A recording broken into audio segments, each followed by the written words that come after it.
Good morning. Welcome to this time of gratitude for the life of Mary Blue, who is a gift and a light to all of those who knew her.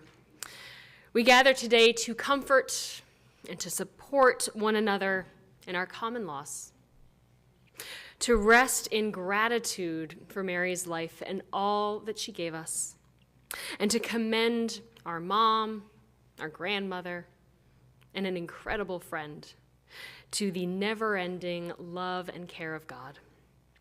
So here, this is space to feel whatever you need to feel. You're here to pour out grief as is needed, as much as to laugh and smile with the many wonderful memories that we have of Mary. Tears are welcome here, and laughter is welcome here. And there's Kleenex in the pews, too, if you need it as well. Mary was an incredible woman who lived an incredible, full life, and our memories of her will likewise be rich and full. I remember the family told me that she once wrote a letter to Oliver Sacks after reading one of his books, and she said, "I'm an ordinary person, but I'm not." And I think this phrase captures a lot of her spirit. Remarkable, but yet she let that remarkable nature become perfectly ordinary as well. Now, some of those gathered here, I see our churchgoers, and some of those gathered here, this may be your first time. I'm Kelly. I'm the pastor of this church, the United Church of Christ of La Mesa, where Mary Blue was a longtime member. But here we gather as one beloved community in this service today, aware of how precious each life is, and the abiding love that goes with us all the days of our life. Our opening song is number 595 in the black hymnals in front of you, or it'll be under your chair if you're sitting in a chair as well. I invite you to stand as you are able, and that's number 595, Some Glad Morning, or more commonly known as the I'll Fly Away song.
You may be seated, and I'd like to invite Ryan up to read our reading from Psalm 23 today.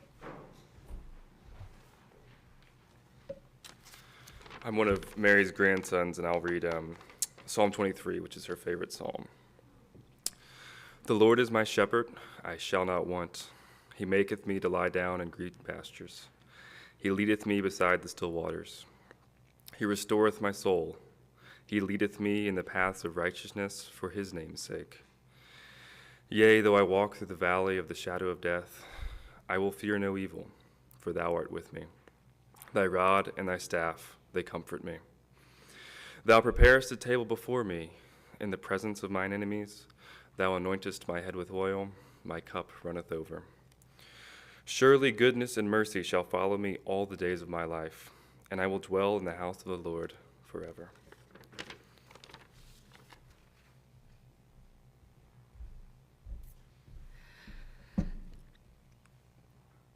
So Mary was remarkable, but again, she didn't want to be seen as remarkable.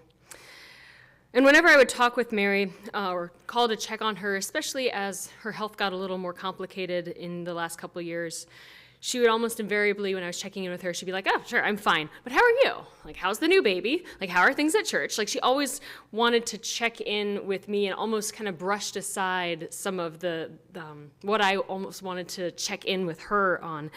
In the time I knew Mary, her kindness, her wonderful directness, I love direct women, and warm spirit were obvious, and I really cherished that. I appreciate when people don't beat around the bush about things, but, name things head on. One of the many things that she brought the spirit to, and I loved the matter-of-fact way that she did this, was talking about her faith. She always gave me a heads up about what she loved, what she always wanted to make time for, or things that she would say, I'm not going to be around for Lent. Lent isn't something that does much for me, but you'll see me at Easter. I loved that she was very clear on what things resonated with her spirit and what things didn't. She was very clear on what gave her life and inspiration.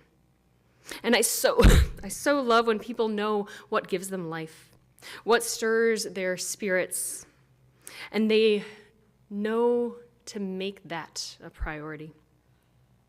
In the time I knew her, I so appreciated her wisdom, her sense of discernment, her graciousness, and her blunt supportiveness. And so we celebrate today the tremendous life that Mary led in the stories shared of the many hearts and lives that she touched. And the wonderful thing about gathering like this to commemorate the life of someone we've lost is that we can remember that we are not alone in our grief, and also not alone in the joyful memories that we carry of Mary. She lives on in our hearts and in our memories, especially those shared and spoken and remembered with one another. So you can see all the people who are gathered here in this service today and those who are joining online. And we share grief as much as we share a tremendous sense of gratitude for who Mary was. That is something that we have in common in this room and here in this virtual space.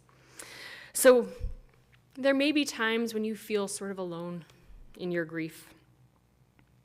But I hope that you can remember that there are so many people who share in these joyful and beautiful memories with you, who are carrying with them a part of her love, her courage, her graciousness, and her tenacity. So don't hesitate to reach out if you're having a hard day. And if you feel like you're bearing up well, it's good to check in with someone too and see how they're doing. These are times when we need all the connection and love we can hold for one another. I appreciated Ryan's reading of Psalm 23 and how it reminds us that we're never alone. Even through the hardest things, the saddest things, any spaces of fear or dread, we are never alone. And in that fact, as we reflect, as we look back, we may realize that goodness and mercy have been alongside us the whole time. And goodness and mercy will continue to follow us through all of our days, the light and joyful ones and the ones in which our grief might feel heavier or like it takes up more space. One of the early Christian writers once said, The ones who we love and lose are no longer where they were before. They are now wherever we are. So though right now we may feel keenly those spaces where she is no longer with us, her passing also means that she is now, in some ways, always with us. And so as I said, Mary knew what nourished her spirit. And familiar words, words that had a beauty, a timelessness to them, grounded her. And so she had requested that the Lord's Prayer be spoken aloud in her service, so that all of us could join our voices as well as our hearts together. And so I invite you to do so now using the language in your bulletin, if you'd like, in your program, or whatever language is comfortable and familiar to you. And all of those can just run together seamlessly. So I invite you to speak those words now. Our Father, who art in heaven, hallowed be thy name. Thy kingdom come. Thy will be done, on earth as it is in heaven.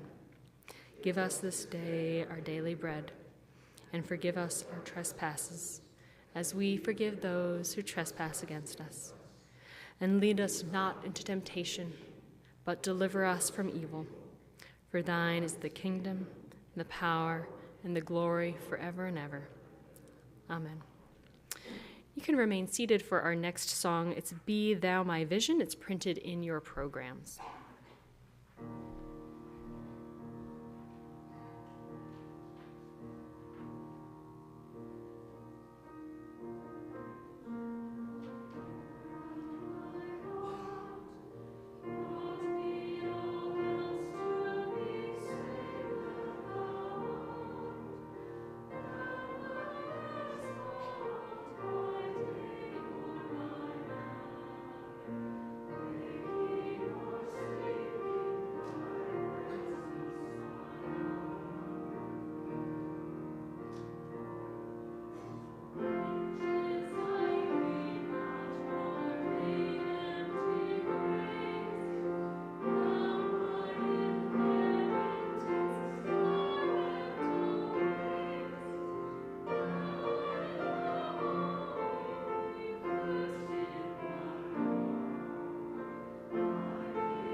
And now we have some time for the sharing of remembrances from family and from friends. So we've named a few folks to do those during this service, but if there's anything else that you'd like to share, we also invite time during the reception as well. We will have our sound system on, and any other memories can be shared then as well. But for now, I'd like to invite Michael up.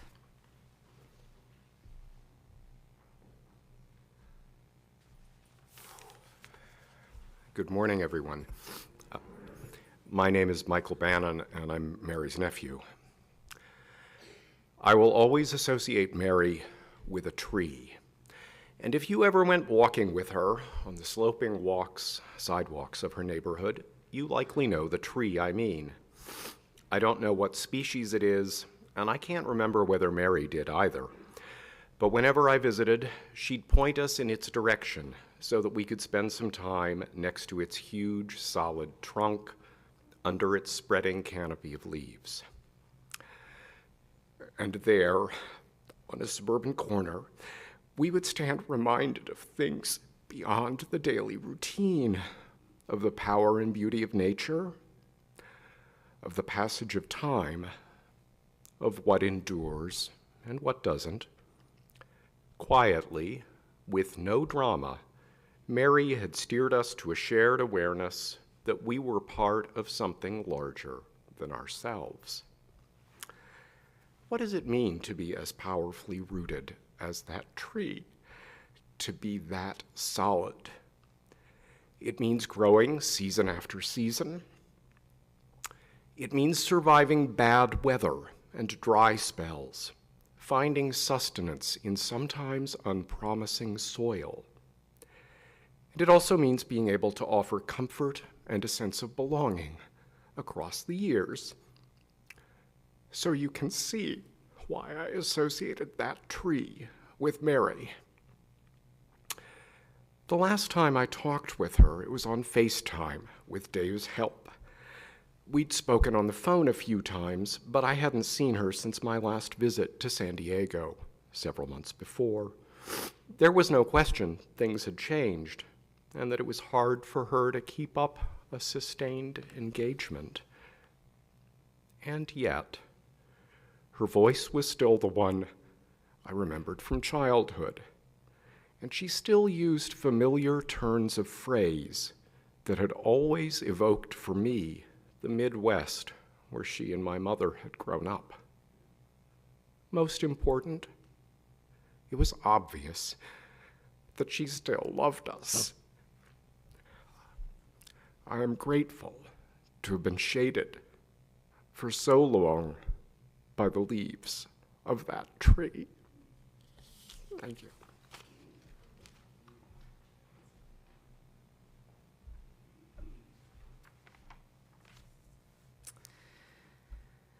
This is Doug Blue's reflection that he wrote for his grandmother, and he's not able to be here today, but I was asked to read these words. Doug writes, "In the wake of my grandmother's passing, I will try to reckon the extent of her influence on my life. Grand Mary never saw my face, nor my father's. From the time I could conceive of other people's minds as being separate from my own, I had to understand her blindness. What did it mean to not see anything? You can't just hold up an object if a blind person asks about it. You have to learn how to describe it, how to answer questions, how to find the right words. You have to consider on their behalf the ground you walk on when you lead them to their seat in a restaurant. Yet even blind, the word see does not leave one's vocabulary. Grand Mary would tell you that she saw something, or she would describe what something must have looked like when she went to St. Petersburg with my grandfather, and she was completely authoritative. You'd wonder whether she really could not see. Her understanding of things was instantaneous. Her descriptions of places and people were so physical. She could infer what people's faces, especially their jaw lines, looked like from the tones of their voice. And it turns out that everyone is handsome. Doug writes, "I never considered disability a lesser than because she never once complained or was embarrassed about her lack of sight. She fit in. And whether it was a walk around the block or a tour of an aircraft carrier during which she handled the narrow confines, stairs, and watertight doors better than the rest of us, she did not hold back. That she could not see was just something that she dealt with. And at some point, it became a part of her. I remember her telling me that if there were an operation that could restore her sight, she would not have it done. For most of my life, Grand Mary and I would talk on the phone about the books we were reading, trading recommendations. I read one of her recommendations, The Angle of Repose, this summer. I hoped we'd have opportunity to talk about the themes which I know resonated with her, but that was not to be. She made great use of the book service of the Braille Institute, and I think it's so cool that she wrote short stories. She knew how to tell a story and elicit why it was profound that so-and-so said such and such at exactly that moment. As I got older, Grand Mary would observe how external circumstances determine and sometimes constrain people's lives. She was particularly concerned with the non-childbearing opportunities available to women. Women of her generation had not had so many. She loathed nothing more than teenage pregnancy and was openly skeptical about marriage. I appreciate that she was comfortable sharing her opinions with her grandson.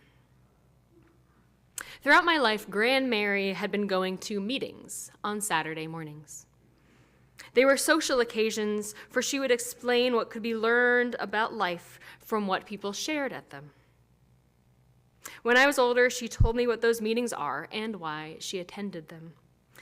And I understood then why her stories never involved identifying details. And I also understood more where her focus on how things are, not whether they are good or bad, came from. Grand Mary spoke frankly to me about the twilight of life and aging, and I admire that she was able to unflinchingly assess her life like that. I recall her expressing contentment with her life around her 80th birthday. And subsequently, she warned often of the inexplicable pains and exhaustion one experiences as one approaches 90. And she outlived many of the friends that she had mentioned in conversations over the years. And I don't mean to be morbid. She certainly wasn't. For her, many things which others anxiously deny, bury, or run from were simply facts of life, to be acknowledged with humor and never with complaint. I marveled that someone who could not see nevertheless saw life true.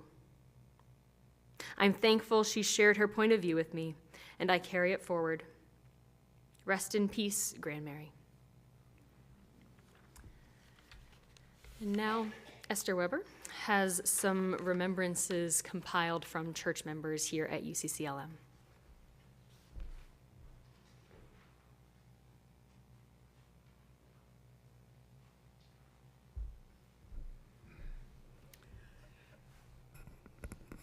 You can imagine that Mary had a lot of friends in this church over the years, and we received a lot of memories about her, and I'm going to just read a couple of them to you now. The first one is from Patty Bender. I was impressed by how Mary kept involved in events that should have required vision. We attended the opera together one time, and with the help of the headphones, the opera provided the description of the action scenes, costumes, and at the end she knew as much as I did about what was going on. She refused to be left out of life. Doug Brunson says, she was an example to all of us for her courage and fearlessness in speaking her piece. She always had a good movie to recommend. Carol Rainey says, I will always think of Mary Blue as a bright, energetic spirit with a wry sense of humor. And Jan Gilbert enjoyed being with Mary. She was fun to talk with, and I greatly admired and respected her tenacity of spirit. Natalie Caldwell says, it is an honor to know Mary and get to know her. I so admired her fierce independence, her adventurous spirit in doing things that most blind people wouldn't attempt in order to live her life to the fullest. Robert Kent, when I think of Mary Blue and how I will miss her, I remember the warm support that she gave me when I would share with her my relatively trivial problems. When we spoke, it was Mary and me against the world, and she always had my back. Ann Johns says, Mary and I phoned each other at least once a week for many years, and for me, she has become a compassionate confidant, not only when her good friends, my mother, Barbara McClelland, and David, my husband, died, but when other experiences in my life or hers became overwhelming. She had a great sense of humor and a remarkably full life, and as has been mentioned, she was also a serious reader, ordering books weekly from the Library of Congress. She had broad Catholic tastes, though she rejected stories that were grim, saying, we have enough of that in true life. We will miss you, Mary, for so many reasons. Thank you.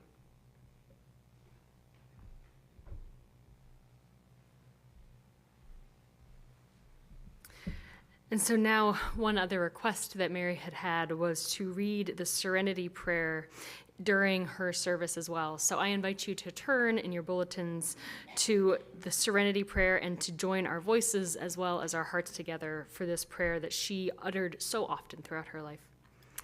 God, grant me the serenity to accept the things I cannot change, courage to change the things I can, and the wisdom to know the difference. So now I invite you to stand as you are able for our closing song, number 547 in your black hymnals. It's Amazing Grace.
And so I offer these words as a final blessing of Mary and commendation. Into your hands, loving God, we commend your servant. Welcome her as a child of light, a daughter of your redeeming, and a soul transformed into a love that never dies but always abides with us.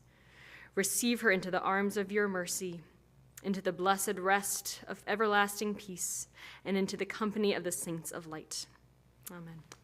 And so now I have a bit of an invitation to the reception, and then I'll send us forth. So our reception is going to be in Friendship Hall, which is if you go out these double doors and go to the right and just keep going through doors until you see chairs and tables with blue tablecloths. You can't miss it. We've got cake, we've got refreshments in there. We'll have time, we'll turn our sound system on in there, and if there are any other remembrances or reflections that folks would like to share about Mary, that will be a time to have that be a little more free form. And there's also a table of pictures and some memorabilia that the family has put together. There's photos, there's some items, and there's a collection of rocks, because Mary loved the feel, Michael, I love that you brought in kind of the natural world there too. She loved the feel of rocks, and so she collected these, and so this is a way of offering that gratitude that she had for each one of you back. So you're welcome to check out those rocks and to take one, right? And to take one if you'd like as well, and they're pretty cool. So check that table out as well. That'll be over by the coffee. And so now, dear ones, it has been so good to gather together to remember this remarkable woman. May the Holy One bless you and keep you. May God's face shine on you and be gracious to you. May we bear one another's griefs and also share in one another's joys as we go forth and carry Mary with us always. Amen.